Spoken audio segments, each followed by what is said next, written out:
ہم آگے بڑھیں اس سے پہلے میں آپ سب کو بتاتی چلوں کہ ہمارے ساتھ میم فاطمہ حسن موجود ہیں. سب سے پہلے انہیں خوش آمدید کرتے ہیں آپ کی تالیوں میں. ویسے تو میم کسی تعارف کی محتاج نہیں ہے, مگر ہم نے اپنی ناداں سی کوشش کی ہے کہ ان کا تعارف کیا جا سکے. تو ma'am Seemi please over to you. Thank you. Dr. Fatma Hassan is a poet, critic, writer. She has a reliable academic and literary identity in Pakistan. She attained PhD degree in journalism and her 3 poetry collections, Behte Hue Phool, Dastak Se Darya Ka Fasla, Yaadein Bhi Ab Khwab Huin, and several other books have been published. In 2014, Jamiluddin Ali awarded her with the position of trustee honorary in regard of her academic and administrative capabilities. Thank you, madam, for honoring us. Okay, so Ma'am Fatma, first of all, welcome to this panel. It's an honor to have you here. I am aware of your literary magazine, Izhar. When I was young, I used to read it with my father. Yes, so that's how I know you, and I am very happy that I am sharing this panel with you over here. So the question that I have for you is, when a person writes, you have a PhD in mass communication, you are in journalism, right? So from one journalist to another, I would like to ask this question, that when you write, what is your perception that you want to give out to the world, in particularly empowering the women that are out there? Thank you very much for inviting me here, and all the girls and boys and my fellows who are sitting here. I'm very glad to be here, and the question is very relevant, and I have a long answer, but I will try to sum up in shortest possible way. میری ادبی جو سرگرمیاں تھیں وہ تو میری college کے زمانے سے شروع ہو گئی تھیں, تو اسی وجہ سے میں نے جرنلزم میں ماسٹر کرنے کے لیے ایڈمیشن لیا تھا کہ لوگوں تک میری بات پہنچ سکے. بات کمیونیکیشن کی ہوتی ہے, اور کمیونیکیشن میں بھی ایک شعور ہوتا ہے, کانشیسنس. ایک انسان کسی جانور سے اس وقت مختلف ہوتا ہے, اس طرح مختلف ہوتا ہے کہ اس کو شعور ہے. اگر اس شعور کو نکال دیا جائے تو انسان اور جانور میں کوئی فرق نہیں رہتا. اس شعور کی ارتقاء کیسے ہوتی, کیونکہ معاشرہ تو اسی طرح ترقی کرتا ہے نا جب شعور ارتقاء کرتا ہے. اگر شعور ارتقاء نہ کرے تو معاشرہ پیچھے رہ جائے گا. اس ارتقاء کی 2 صورتیں ہیں, تعلیم اور تربیت. تعلیم میں آپ نے شروع کیسے اسکول سے شروع کیا, یونیورسٹی تک پہنچ گئے, لیکن ضروری نہیں ہے کہ تعلیم کے ساتھ شعور بھی آئے. اس کے لیے آپ کو کیا کرنا ہوتا ہے, آپ کو نصاب کے علاوہ بھی بہت کچھ پڑھنا ہوتا ہے, مشاہدہ کرنا ہوتا ہے, غور و فکر کرنی ہوتی ہے. قرآن شریف میں بھی بار بار کہا گیا ہے کہ فکر کرو. یہ آیات نشانیاں ہیں. آپ اگر قرآن شریف کو بھی بار بار فکر کے ساتھ پڑھیں گے تو آپ کے بہت سے معنی آپ پر خود منکشف ہوں گے, کھلیں گے, اور اس سے آپ کی شعور و آگہی جو ہے دیگر علوم کے ساتھ اس طرف بھی بڑھے گی اور ادھر بھی بڑھے گی. میں یہ کہتی ہوں کہ دین جو ہوتا ہے, ہر مذہب, کوئی مذہب بھی کسی کو کوئی غلط بات نہیں سکھاتا, لیکن دین ہمارا باطن ہے, اور باطن کی طہارت دین سے ہوتی ہے جس کو تقویٰ کہتے ہیں, اور ظاہر ہمارا وہ کلچر ہے اور وہ بیہیویئر ہے اور وہ شعور ہے جس کا ہم مظہر دیتے ہیں اپنی تحریروں میں, اپنی گفتگو میں, اپنے ابلاغ میں, اپنے طور طریقوں میں, اپنے اٹھنے بیٹھنے میں. ہم کیوں صاف ستھرے کپڑے پہنتے ہیں, ہم کیوں صاف ستھرے اور ایستھیٹک کے ساتھ. ایک چیز انسان کے لیے جو بہت ضروری ہے, دیکھیے آپ لوگ خیال رکھیے, 2 چیزیں کسی مہذب معاشرے کا آئینہ ہوتی ہیں. ایک اس کی دانش, کہ اس کا دانشور کیا کر رہا ہے, کس طرف سماج کو لے جا رہا ہے, کیونکہ سماج کا ارتقاء دانشوروں سے ہوتا ہے. اور جو سچا دانشور ہوتا ہے وہ کسی گروہ کا اسپوکس مین نہیں ہوتا, وہ بات کرتا ہے جس سے معاشرے کو, پورے سماج کو, ساری دنیا کو فائدہ پہنچے, اور اس مفاد پہ کوئی سمجھوتا نہیں کرتا ہے. جو اصل دانشور ہوتا ہے یہ پہچان ہے اس کی. اور ایستھیٹک یہ ہے کہ آپ اپنی ارد گرد کی دنیا کو خوبصورت بنائیں, آپ خود بھی خوبصورت بنے رہے. خوبصورت کیا ہے؟ ایستھیٹک کو جو چیز بری لگتی ہے وہ میل کچیل, بدبو, جو کوڑا کچڑا, یہ سب کچھ جو ہماری گرد بدصورتیاں پھیل رہی ہوتی ہیں وہ بری لگتی ہیں, شور برا لگتا ہے. تو ہمیں خود ہم اس شور کا حصہ نہ بنے, ہم اس گندگی کا حصہ نہ بنے. باطن کی صفائی تو کر رہا ہے دین, ظاہر کی صفائی کرنا کلچرڈ ہونے کی علامت ہے, باشعور ہونے کی علامت ہے. اب میں عورت بھی ہوں, لڑکی بھی تھی. جب میں نے, انہوں نے اظہار کہا جب میں 23 سال کی تھی, یونیورسٹی سے بھی پہنچی تھی انفارمیشن ڈپارٹمنٹ میں کہ وہ رسالہ ایڈٹ کرنا شروع کیا. لیکن میں سن 75 میں نے پہلی نظم لکھی جو فیمنسٹ نظم تھی پہلی, اور اس کے بعد میں مسلسل نثر میں بھی اور شاعری میں بھی لکھ رہی ہوں. اس کے میں کچھ چھوٹے چھوٹے ٹکڑے بتاؤں گی اور اپنا کام بھی بتاؤں گی.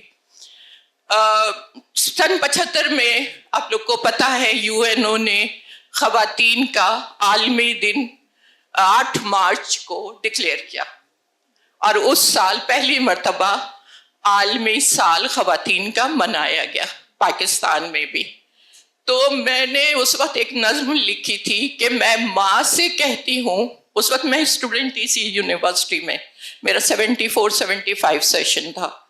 تو میں نے وہ نظم لکھی تھی کہ میں ماں سے کہتی ہوں یہ پیڑ جو میں نے بڑے شوق سے لگائے تھے اب آج سیب بن کر میرے بچپن کا خوف دہراتے ہیں.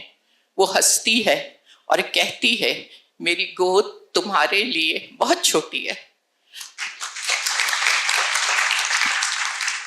پھر میں آنکھوں کا راز چھپانے کے لیے اخبار سامنے کر لیتی ہوں اور اس کی ڈھونڈتی نگاہیں ویتنام کی تصویروں میں الجھ جاتی ہیں. اس زمانے میں ویتنام میں وار ہو رہی تھی, اور اس کی ڈھونڈتی نگاہیں ویتنام کی تصویروں میں الجھ جاتی ہیں.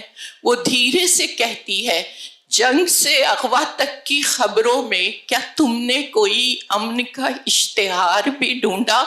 میں تمہیں تمہارے باپ کے خلاف بولتے دیکھ کر بہت خوش ہوئی کہ اب میں تمہاری پناہ میں آنا چاہتی ہوں. یہ بہت علامتی تھی, ماں کا بیٹی کی پناہ میں آنا. مجھے اس وقت ہی احساس ہوا تھا کہ ہم ایک جو عورتیں ہی ایک دوسری عورت کی حفاظت کر سکتے ہیں, خواہ وہ ہماری ماں ہو خواہ وہ ہماری بیٹی ہو. اور یہ جو کہتے ہیں نا کہ عورت عورت کی دشمن ہے, میری جان جل جاتی ہے. میں کہتی ہوں مجھے بتاؤ کس عورت نے دوسری عورت کو قتل کیا ہے, کس عورت نے جنگ کر کے اتنے لوگوں کو مروایا ہے. عورت تو ہمیشہ جنگ کے خلاف رہی ہے, اور آپ نے جنگ کی اگر عورت کی وجہ سے, آپ نے پہلا خون عورت کے کو حاصل کرنے کے لیے جب بہایا تھا تو اس عورت سے کیوں نہیں پوچھ لیا تھا کہ تمہیں کون چاہیے ہم میں سے, 2 بھائیوں نے. اس کے بعد آپ نے اس کو مال غنیمت بنا لیا, اور مال غنیمت کے چھین جھپٹ میں آپ نے جنگیں شروع کر دی کہ دشمن کی عورت اٹھا لاؤ, دشمن کو عورت دے کر بیچ رہے ہیں آپ, خرید رہے ہیں, اور پھر کہتے ہیں کہ عورت عورت کی دشمن ہے. اس کے بعد مفروضے پھیلائے, آپ نے اس کو بے شعور, کمزور, ناقص العقل یہ سب کرنے کے لیے قلم کاروں نے بھی اور مبلغین نے بھی بلا تخصیص کسی ملک کے عورت کے بارے میں ایزمپشنز پیدا کیے, مفروضے پھیلائے, اور اس مفروضے کو ارسطو سے لے کے آج تک تقویت دینے کا ایک سماجی ایجنڈا جاری ہے. اور جو شخص خواہ وہ مرد ہو یا عورت ہو اس ایجنڈے کو مستحکم کر رہا ہے جو ان مفروضوں کو، جو عورت مخالف ہے، جس پہ ساری گالیاں عورت سے منسوب کر دی گئی ہیں، سارے لطائف عورت سے منسوب کر دیے گئے ہیں، اور بہت سارے اقوال زرعی عورت کے خلاف لکھ دیے گئے ہیں. اس ایجنڈے کو جو بھی رد کرتا ہے، وہ خواہ مرد ہو خواہ وہ عورت ہو، وہ فیمنسٹ ہے. اور جو اس ایجنڈے کو مضبوط کرتا ہے وہ اینٹی فیمنسٹ ہے. اس میں عورت اور مرد کی تخصیص نہیں ہے. بات اس شعور کی ہے کہ ہم کر کیا رہے ہیں. ہم نے جینڈر رول بنایا ماضی میں، بہت ماضی میں، جب یہ سوسائٹی بہت سادہ تھی. مرد باہر جاتے تھے، غلہ اگاتے تھے، جانور مار کے لاتے تھے، عورت گھر میں بیٹھ کے اس میں ویلو ایڈیشن کرتی تھی. اس غلے سے وہ کھانا بناتی تھی، اس جانور سے وہ خیمے بناتی تھی، لباس بناتی تھی، دونوں کام کرتے تھے. بارٹر سسٹم تھا، وہ چلتا رہا. پھر انڈسٹریل دور آیا، مشینوں پہ کام شروع ہوا، عورت نے بھی مشین پہ کام کرنا شروع کیا. جھگڑا وہاں پیدا ہوا. آپ لوگ کو پتہ ہے کہ سارا مسئلہ اس وقت پیدا ہوا جب عورت نے اپنی اجرت مانگی، اور اجرت بھی کہا کہ ہمیں برابر کی چاہیے، کام کے اوقات بھی ہمیں برابر کے چاہیے، ہمیں اپنی محنت کا معاوضہ چاہیے، کیونکہ اب بات معاوضوں پہ ہو رہی تھی. تو اس بات پر یہ بات ناگوار گزری کہ وہ جو کبھی جس نے کچھ طلب نہیں کیا وہ طلب کرے، اس پر جھگڑا شروع ہوا. اور اس وقت جب کہ مارکیٹ اکانومی ہے، کیپٹلسٹ سوسائٹی ہے، جس میں ہر کوئی بک رہا ہے، آپ کا پیسہ، آپ کا ٹائم بھی بک رہا ہے، ایک ایک لمحہ بک رہا ہے. اس میں تو بیچارے لڑکوں کی مصیبت آئی ہوئی ہے. آپ نے اس کو پرووائڈر کا رول دے کر اس کے اوپر یہ ذمہ داری ڈال دی ہے کہ وہ پیسہ کما کے لائے. پھر اس کو ذمہ داریوں کے لیے تیار بھی نہیں کر رہے ہیں کہ آپ اس کو حاکمیت کے لیے تیار کر رہے ہیں، جو حاکمیت اب ختم ہو گئی. اب سب سلیو ہیں پیسوں کے. تو اس میں اس بیچارے کا کیا قصور ہے کہ اگر اس کی تنخواہ اس کی بیوی یا بہن سے کم ہو جاتی ہے، اجرتی ہے، وہ نہیں لا سکتا، تو اس کو کیوں فرسٹریٹڈ کرتے ہیں؟ وہ آپ کی حفاظت بھی نہیں کر سکتا. ابھی سڑک پہ وہ نکلتا تو اپنی بہن کو بٹھا لیتا، ورنہ پولیس والے روک کر اس کو تنگ کرتے ہیں. تو یہ صورتحال ہے ہمارے سماج کی، لیکن اس کا شعور نہیں ہے لوگوں کو. اس شعور کو پیدا کرنے کے لیے میں نے کام شروع کیا، اور یہ میری کتاب ہے، اردو شاعرات اور نسائی شعور 100 برس کا سفر. اور یہ 100 برس کا سفر میں نے 1920 سے 2020 تک لیا. کیوں 1920 سے 2020 تک لیا ہے؟ اس کا جو پہلے ہی جملہ، جو پہلے ہی کوٹ ہے، تحقیقی مقالہ ہے جو میں نے 20 برس میں لکھا ہے، اس کا جو پہلا ہی وہ ہے، وہ پروفیسر ممتاز حسین کی کتاب ادب اور شعور سے لیا گیا ہے. اور انہوں نے لکھا ہے کہ انسان جو ہے وہ انسان کا ہمارے کسی شعور کو ادب میں ہی پڑھا جا سکتا ہے. اور میں نے یہ دیکھا ہے کہ دو طرح سے دیکھا ہے، کہ ایک تو یہ کہ تاریخ میں عورت کے شعور کو کب سمجھا گیا، کیونکہ تاریخ سے تو عورت غائب ہے، خواہ وہ ادب کی تاریخ ہو خواہ وہ جنرل ہسٹری ہو، عورت نہیں ہے. کیا عورت نے کوئی کام نہیں کیا تاریخ میں؟ اس نے کارنامے انجام دیے گئے ہیں، لیکن وہ لکھی نہیں گئی. تو میں نے یہ کہ ایک شخص کو جو انسان ہے، جو اتنی ہی باشعور ہے جتنا کوئی مرد ہے، اس کے شعور کو کب تسلیم کیا گیا. دوسرے میں نے یہ ریسرچ کی کہ ان شاعرات نے جو اس عرصے میں لکھتی رہی، 1920 میں پہلی شاعرہ تھا زیخ شین، جس کی کتاب جو لکھ رہی تھی اور جس کی کتاب شاعری چھپ رہی تھی اور جس کی کتاب تھی، اور اس پر میں نے PhD کی زیخ شین پر. وہ پہلی فیمنسٹ شاعرہ تھی. اس نے 60 بند کی مثنوی لکھی تھی اور برِ صغیر کے مردوں سے شکوہ کیا تھا. آئینِ حرم جو 1920 میں شائع ہوئی تھی یہاں لاہور سے، اور اس میں یہ کہا تھا کہ آپ جو اپنی عورتوں کو یہ رکھ رہے ہیں، جاہل رکھ رہے ہیں، آپ اپنی نسلوں پر کتنا بڑا ظلم کر رہے ہیں.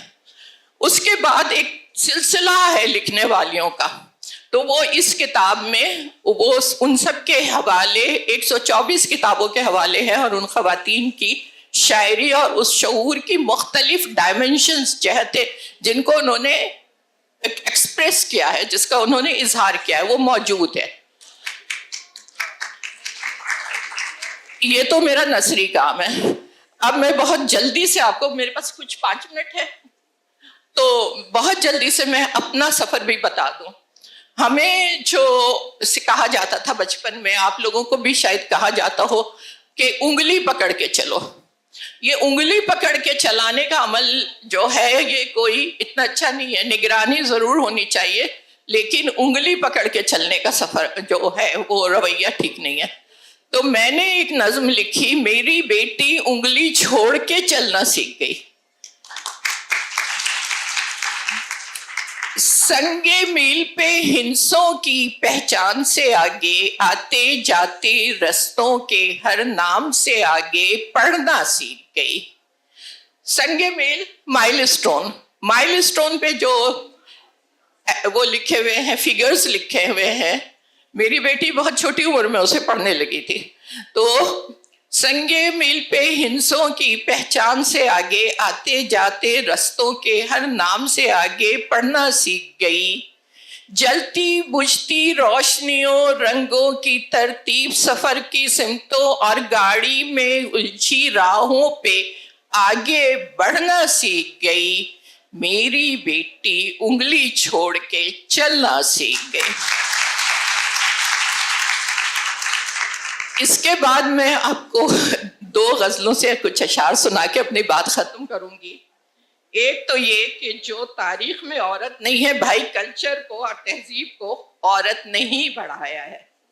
اور یہ کل میرے ہاں میں آرٹس کونسل کی لائبریری کی چیف آرگنائزر ہوں, کراچی آرٹس کونسل کی, اور وہاں پہ سروت محی الدین آئے تھے اور وہ شاہ حسین پہ لیکچر دے رہے تھے. اور انہوں نے بتایا کہ شاہ حسین جو تھے وہ ان کے آباء و اجداد جو تھے وہ کپڑا بننے والے تھے, اور اس زمانے میں یہی کچھ صنعتیں تھیں, چرخہ چلانا, کپڑا بننا, اور یہ تو وہ اس پہ فخر کرتے تھے. اور آرٹیزنز کو اس وقت بھی کمتر سمجھا جاتا تھا, آج بھی کمتر سمجھا جاتا, ان کی محنت کو ریکگنائز نہیں کیا جاتا. لیکن انہوں نے یہ ریوولٹ کیا کہ اس محنت کش کو انہوں نے بڑا انسان بتایا اور خود کو اس کے درمیان. تو وہ انہوں نے کہا کہ انہوں نے سارے استعارے روئی کاٹنے سے لے کر کپڑا بننے تک اپنی شاعری میں استعمال کیے. آپ لوگوں نے شاید سنے بھی ہوگے. تو میری یہ جو نظم ہے, غزل ہے, روئی کے گالے سے دھاگے کا سفر میرا ہی تھا. روئی کے گالے سے دھاگے کا سفر میرا ہی تھا, اور مٹی سے بنا چھوٹا سا گھر میرا ہی تھا. دھان کے کھیتوں میں میری انگلیوں کا لمس ہے, دانے کو کھانا بنانے کا ہنر میرا ہی تھا. پیڑ پودوں اور بچوں اور بوڑھوں کی خوشی, سائے کی خاطر لگایا ہر شجر میرا ہی تھا. جس کے آنگن کو سجایا خواب سے اور پھول سے, خوشبوؤں کی راہ میں کھلتا وہ در میرا ہی تھا. تو یہ غزل جو ہے پورے ایک تہذیبی سفر کے ارتقاء پر ہے, لیکن آخر میں وہ غزل جس کو لوگ کہتے ہیں فیمنسٹ منشور پورا اس میں لکھ دیا ہے, وہ پیش کر کے میں اجازت چاہوں گی. اور وہ غزل ہے, آنکھوں میں نہ زلفوں میں نہ رخسار میں دیکھیں, مجھ کو میری دانش میرے افکار میں دیکھیں. ہمارے حسن کو, ہمارے زلف و رخسار کی تو باتیں بہت ہوتی ہیں, لباس کی, بدن کے ایک ایک انگ کی, لیکن ہماری دانش کو کبھی نہیں دیکھا گیا. اس کا شکوہ قرۃ العین حیدر نے بھی کیا ہے, اس کا فہمیدہ ریاض نے بھی کیا ہے شکوہ, اس کا خالدہ حسین نے بھی, کہ ہمارے کاندھے کے اوپر ایک سر بھی ہے اور اس سر میں دانش بھی ہے, اس کو کبھی نہیں سمجھا گیا. تو میں نے یہ لکھا کہ آنکھوں میں نہ زلفوں میں نہ رخسار میں دیکھیں, مجھ کو میری دانش میرے افکار میں دیکھیں, ملبوس بدن دیکھے ہیں رنگین قبا میں, اب پیرہن ذات کو اظہار میں دیکھیں. اور 100 رنگ مضامین ہیں جب لکھنے پہ آؤں, گلدستے معنی میرے اشعار میں دیکھیں. اور پوری نہ ادھوری ہوں نہ کمتر ہوں نہ برتر, پوری نہ ادھوری ہوں نہ کمتر ہوں نہ برتر, انسان ہوں انسان کے معیار میں دیکھیں.